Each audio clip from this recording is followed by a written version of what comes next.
All right, I'm not gonna overthink this.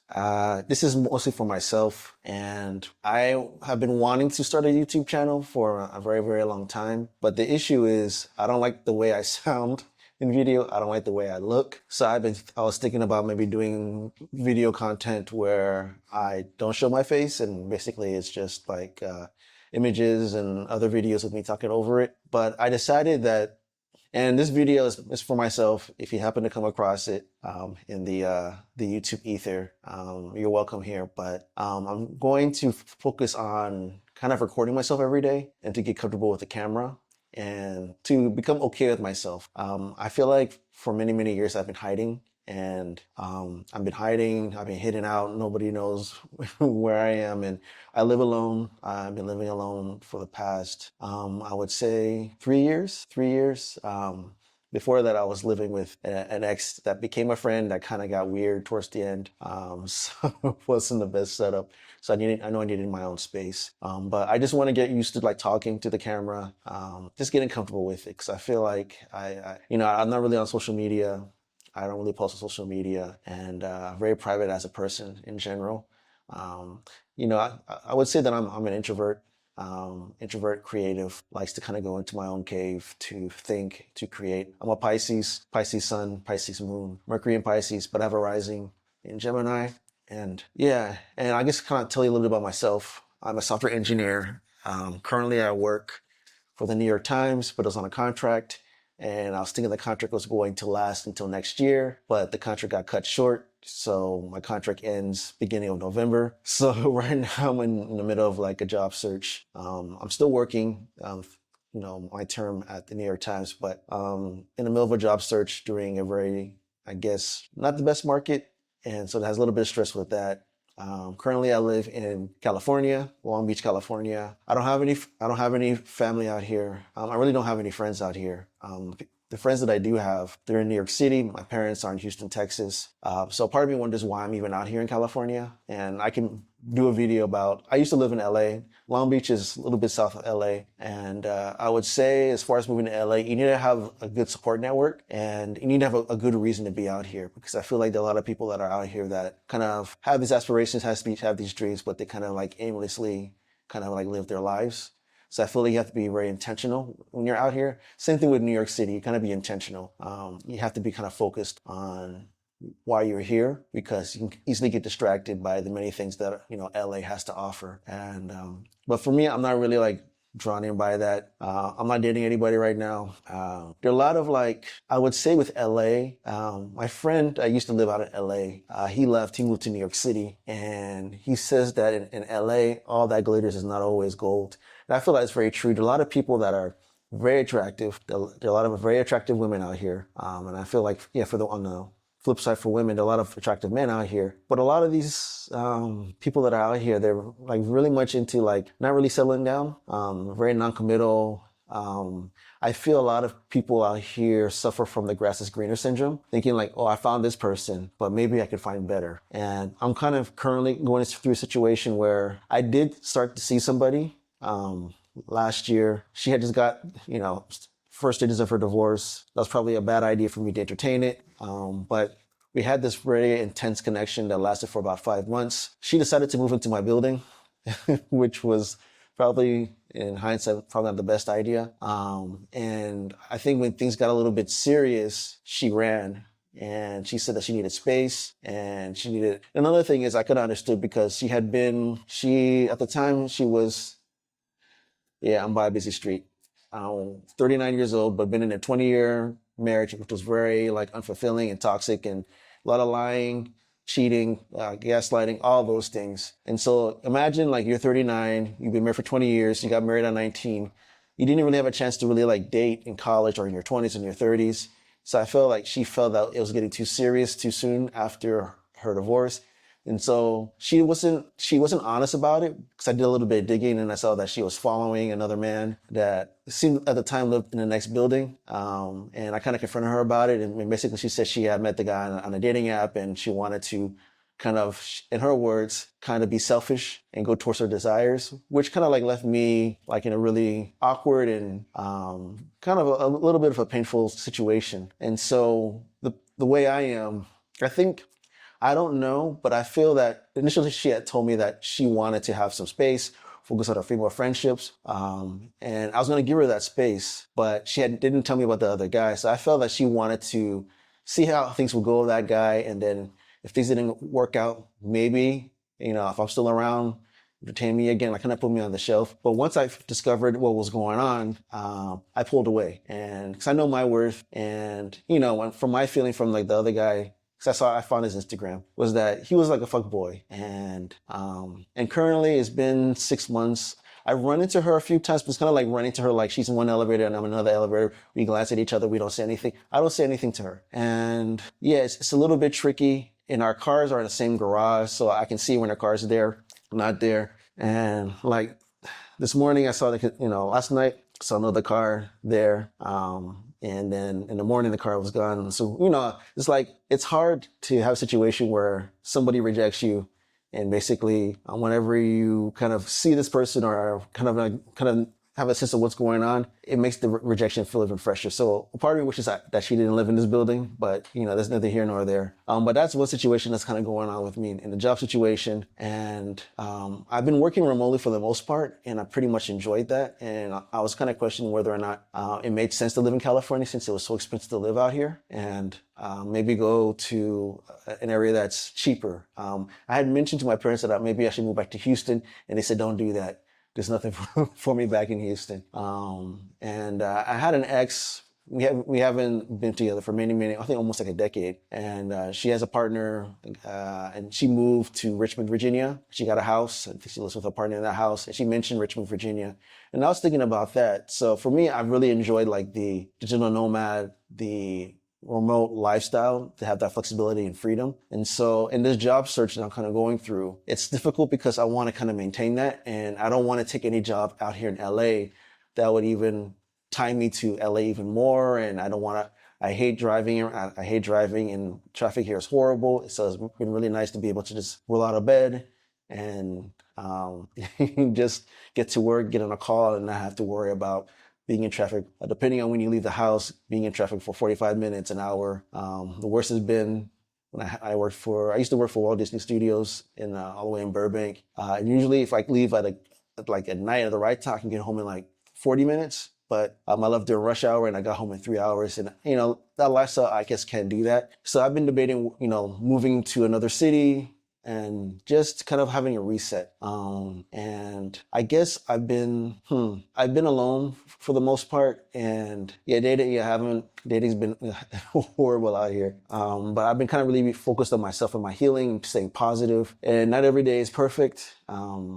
I live close to the beach, so I try to keep my spirits up by going to the beach for long walks, or I go to a boxing class in the morning, early morning, to kind of start my day with some movement. And right now I'm kind of like going into monk mode. And I guess maybe today marks the first day of monk mode, and focusing on books that I want to read, skills that I want to acquire, and putting energy into myself, because I feel like in these past relationships, like the last relationship or person that lives in the building that I saw, when she was going through her divorce, I feel like I gave her a lot of like emotional support and a lot of my energy and my time. And I guess one thing I'm trying to like forgive myself for was like giving all that time to her, because I feel like the way she kind of like just dropped me and moved on to somebody else, I feel like I wasted 5 months of my time with this connection. And so I guess, because of that, and then other connections where I feel like I invest time and energy and I don't feel like you feel like you put a lot of energy and then it's so easy for somebody to drop you and walk away.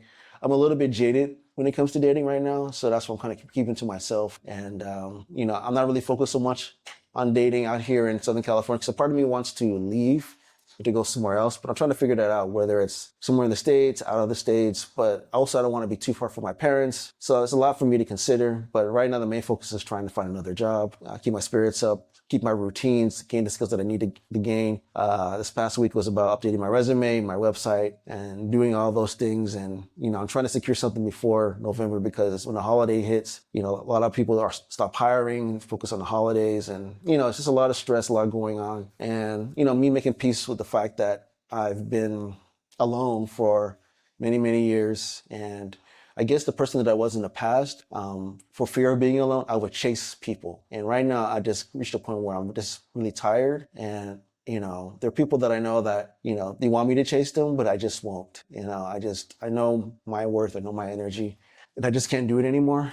And, I'm just hoping like I can turn a corner as far as career, as far as relationships, because I feel like I never really connected with people out here in LA. I think it was easier for me to do that when I was out in New York City. Miami's a weird place too. I lived there for 3.5 years. I didn't really connect with people over there, but I feel like New York I did, Chicago I did. Houston's tricky because it's so spread out, but it's home. So it's a lot for me to figure out. And then also, well, I did meet somebody. There's a woman that I had dated last year, went on a few dates. It didn't go well, but that woman had a friend who was married to a guy that was like an illustrator, an amazing illustrator. And we're supposed to connect. But once, I parted ways with the woman, I felt a little bit weird reaching out to the guy because, we didn't like it in the best terms. But I decided to reach out to him because I had an idea for like a game. So I've worked in like game development. A lot of my work for the past 11 years has been using like game engines like Unity, Unreal Engine. And then part of my skills that I'm trying to acquire are more like 3D modeling, Blender, ZBrush, Houdini, and doing more projects in Unreal. Because I've been doing a lot. I think every job that I had has been like mostly like Unity projects. But going back to my I would say like a friend that I've made. He lives close by, and we had this idea for like a Afrofuturistic game, and he has like a lot of characters, a lot of drawings, and I have a lot of skills as far as like the development. And so like seeing like what we could build, the two of us together, something small, and then kind of build it from there. He has a friend that can do music. So that's something to explore, but then that would require me to it would be easier if I stayed in Long Beach. So right now I'm just kind of I'm searching for reasons for why I should be here, as opposed to leaving, but we shall see. I wasn't expecting this video to be this long, but I'm just telling you about where I'm at. This is day one. It's September. Hey Google, what's today's date? It's Saturday, September 7th, 2024. All right, day one of my monk mode, September 7th, early afternoon. And I'm gonna come back tomorrow, get used to talking to the camera and sharing myself. And even my channel, I have no idea. I put flow with Kojo. I just don't know. I wasn't sure if we're gonna talk about positivity or I just don't know what I'm gonna talk about. But I'm just gonna share myself and just basically in a way, it'll be like a record of where I'm at in time because I really don't document things. I don't take photos. I don't take videos. But yeah, this is pretty much where I'm at in the present. And there's a lot that I want to do in the future.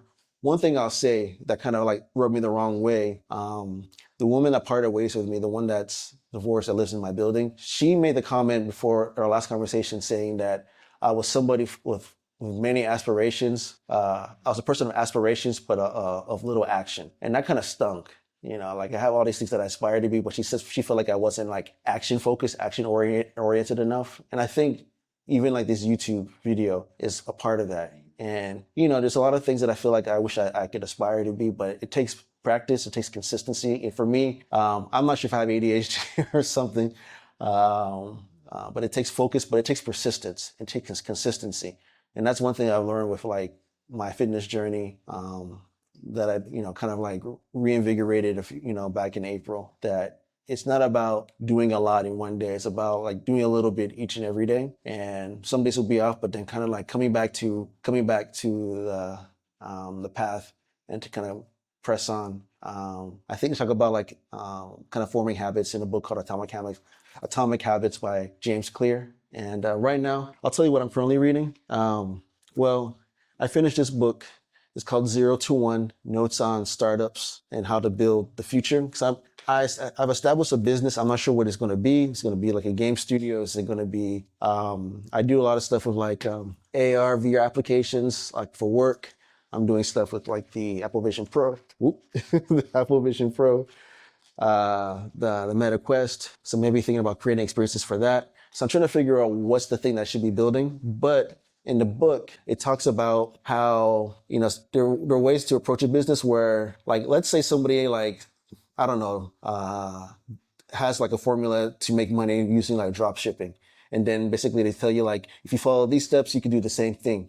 So basically you're replicating somebody else's formula. You're not creating anything new. You're just kind of doing something that's already been done. And that's considered to be, what was it? I say one to n. It's like basically it's just replicating something that's already been created. But to get to 0 to 1 is to create something that does not even exist, and something that is unique in a sense that only you have this one thing, whether it's proprietary technology, something that's unique to you that if their competitors, whatever competitors you may have, whatever you have is like 10 times better. And so me, I'm trying to think about what's one thing I can kind of create that's like not on in the market that can kind of like help me establish my own niche. There was somebody, a venture capitalist, I think his name John Henry. He mentioned that as far as companies and as far as like startups, there's riches and niches. So it's about finding your own niche and starting small and building up from there. So I'm trying to think about that because I don't want to be in a pool where I'm doing the same thing everybody else is doing. I want to kind of recreate something that's very unique for myself. Think about like AI, like the Chat GPT. That's a very unique thing. There've been like other versions, people have kind of created their own versions of AI, but when it first came out, like Chat GPT, it kind of stood on its own. So you think about things that kind of stand on their own. And then even though they're competitors, it's very lucrative. So I'm trying to figure that out because a part of me is like, even though I'm going through this job search and working for another company, I work for big companies, I work for startups. A part of me is kind of, I don't know, I would say kind of tired of kind of going through that process and working for another company. And then you put your energy into somebody else's vision and then they can just lay you off. And then you're back to square one again. So, part of me wants to kind of create my own thing, but then, I have the stress of like finding another job to be sure to, pay my rent and keep my lights on.